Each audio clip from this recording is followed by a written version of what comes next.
श्रद्धा भक्ति में लीन एक भक्त की आंख एक बार एक आवाज से खुली, वत्स।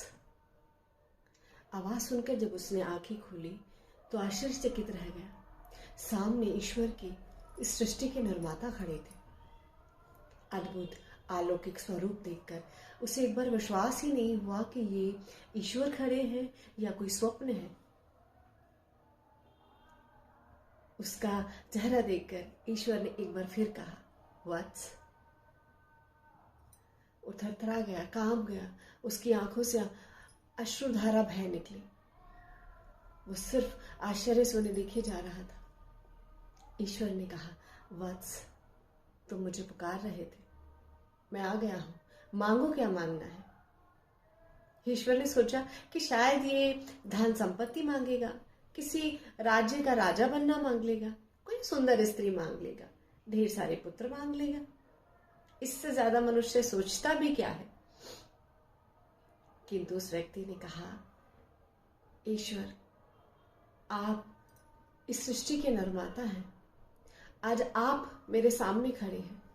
आपके सिवा इस पृथ्वी पर अच्छा बेहतर हो भी क्या सकता है। मैं आपसे आपको मांगता हूं।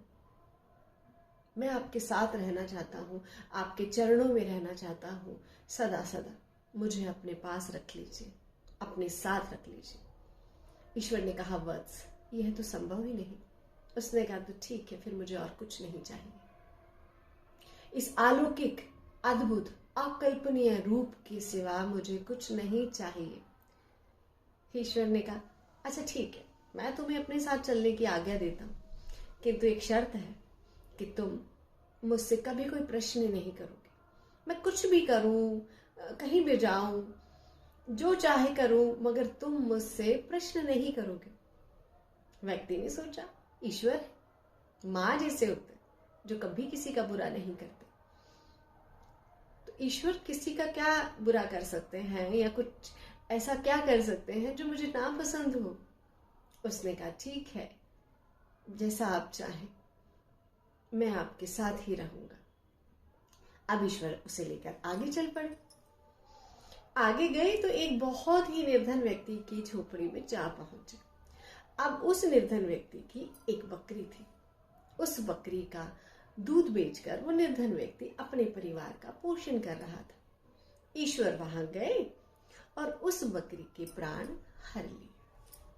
अब व्यक्ति को थोड़ा अजीब लगा कि इतना गरीब व्यक्ति है, ईश्वर जानते हैं इतना निर्धन व्यक्ति है, इसका परिवार तो भूखे मर जाएगा।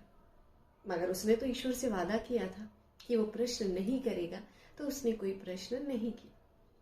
थोड़ा और आगे चले तो एक बहुत धनी व्यक्ति के महल में जा बैठे।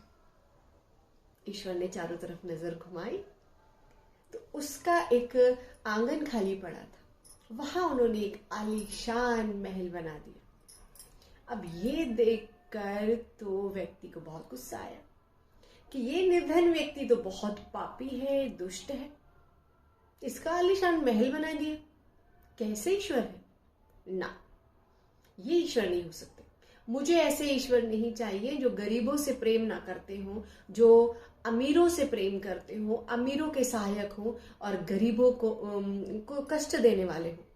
मुझे नहीं चाहिए ऐसे ईश्वर, मुझे नहीं रहना इनके साथ में। उन्होंने ईश्वर से कहा, ईश्वर तनिक रुकिए। चलते चलते भगवान रुक गए। उन्होंने कहा, मुझे आपसे एक प्रश्न पूछना है। उन्होंने कहा, वत्स, याद रहे, आप मुझसे अगर प्रश्न करेंगे तो मैं आपके साथ नहीं रहूंगा, आप मेरे साथ फिर आगे नहीं चल सकते। व्यक्ति ने कहा, नहीं चलना मुझे आपके साथ, नहीं चाहिए मुझे आपके जैसे ईश्वर। बस मुझे एक बात बता दीजिए कि आपने जानते बूझते कि वो निर्धन व्यक्ति जिसकी बकरी आपने मारी है, वो निर्धन व्यक्ति का सहारा केवल वो बकरी थी, आपने जानते बूझते उस बकरी के प्राण क्यों हर लिए? आप चाहते तो एक बकरी और दे सकते थे, उल्टा आपने उसकी जो थी वो भी मार दी। और ये इतना दुष्ट और पापी धनी व्यक्ति है, इसके आंगन में आपने महल खड़ा कर दिया, जबकि इसे इस महल की आवश्यकता भी नहीं है। बात सुनकर ईश्वर मुस्कुरा उठे और बोले, अगर प्रश्न पूछा है तो मुझे उत्तर तो देना ही पड़ेगा। तो जो निर्धन व्यक्ति था उसके यहाँ पर एक मृत्यु आई थी, और वो मृत्यु स्वयं उस निर्धन व्यक्ति की आई थी। उस घर से आज एक आत्मा मुझे लेकर जानी ही थी। उस निर्धन व्यक्ति के बराबर में अगर कोई आत्मा थी तो वो उस बकरी की आत्मा थी, क्योंकि दोनों ही उस परिवार के लिए अति आवश्यक थे। किंतु क्योंकि मनुष्य का जीवन कर्म प्रधान है, तो वो व्यक्ति एक नई बकरी प्राप्त कर सकता है, किंतु अगर उस व्यक्ति की मृत्यु हो जाती तो संभवतः संपूर्ण परिवार विनाश की ओर बढ़ चलता, और उसके भाग्य में, उसके कर्मों के अनुसार मैं उसकी इससे ज्यादा और कोई सहायता नहीं कर सकता था। उसके कष्ट उसके अपने कर्मों के कारण है, मेरे कारण नहीं है। इसलिए मैंने दया भाव से उसकी बकरी के प्राण हारे, उसके प्राण छोड़ दिए।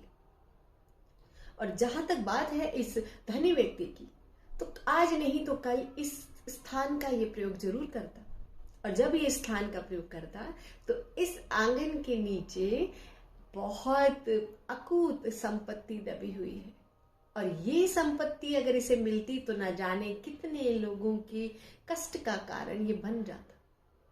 इसलिए रातों रात मैंने यहाँ एक महल तैयार कर दिया। अब तो व्यक्ति ने सर पकड़ लिया, मगर गलती तो हो गई थी। ईश्वर पे संदेह तो वो कर बैठा था, प्रश्न भी पूछ बैठा था, उसे वापस जाना ही था। वो ईश्वर के आगे सर झुकाकर उसने क्षमा मांगी, और वो फिर चल पड़ा वापस अपने घर की ओर, ये सोचकर कि इस बार उसकी भक्ति में थोड़ी कमी रह गई थी, जो ईश्वर पर तनिक भी संदेह किया। जाकर पुनः तपस्या करूंगा और पुनः ईश्वर को प्राप्त करूंगा। इस कहानी का सारांश केवल और केवल इतना है कि ईश्वर के अच्छे और बुरे हर कर्म में कुछ न कुछ मानव जाति की भलाई ही होती है, और केवल मानव ही नहीं, संपूर्ण विश्व के हर योनि में उत्पन्न जीव की कोई न कोई भलाई ही छिपी होती है। ईश्वर पर शंका करके आप उसे प्राप्त नहीं कर सकते। ईश्वर को प्राप्त करना है तो पूर्ण श्रद्धा के साथ उनका मनन करें, ध्यान करें, वो आपको जरूर मिलेंगे। सादर नमस्कार। इसी तरह की और अच्छी कहानियों के लिए आप लोगों से निवेदन है कि अगर अच्छा लगे तो कृपया कर मेरा चैनल सब्सक्राइब कर दीजिए। मैं ऐसे ही सुंदर सुंदर कहानियां लेकर आप लोगों के सामने आऊंगी, जो आप स्वयं भी सुने और आप अपने बच्चों को भी सुनाएं, ताकि आपके बच्चों के जीवन में कुछ अच्छाइयाँ, उनके जो कोमल मनोभाव होते हैं, इन छोटी छोटी कहानियों के द्वारा उनमें एक अच्छे गुण पनपते हैं। आपका दिन शुभ हो। नमस्कार।